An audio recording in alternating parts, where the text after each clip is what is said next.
Nag-iikot si DepEd Secretary Sani Angara sa ilang eskwelahan ngayong unang araw ng Balik Eskwela. May ulat on the spot si Ian Cruz. Ian?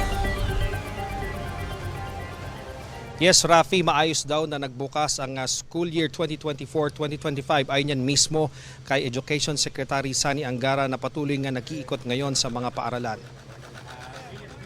Una sanang bibisita sa Binyan Elementary School sa Laguna si Angara pero nakansela ito matapos kansilahin ng LGU ang klase roon dahil nga sa malakas na ulan. Sa huling bilang ng DepEd na sa mahigit 842 na paaralan ang hindi nakapagbukas ng klase ngayong unang araw ng Balik Eskwela.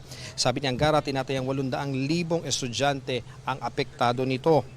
Maaari daw magpatupad ng Saturday classes para mapunan ang nawalang school day. Pero 98% pa rin naman daw ng mga paaralan sa buong bansa ang nakapagbukas gaya sa Carmona National High School na hindi problema ang baha dahil mataas ang lugar pero 27 na classroom ang kulang kaya may shifting ang klase ng grades 9 to 10.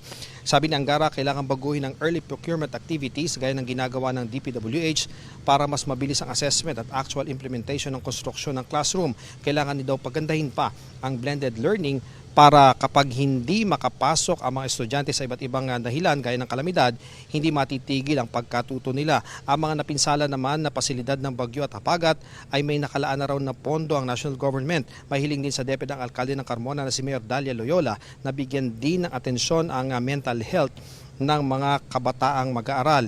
Ibinawal ng administrasyon ni VP Sara Duterte ang mga dekorasyon sa classroom, bagay na ikukonsulta pa raw ng DepEd sa mga guro at principal. Yung chalk allowance sa mga guro na 5,000 pesos ay ibibigay na rin daw ngayong araw at tax-free daw ito.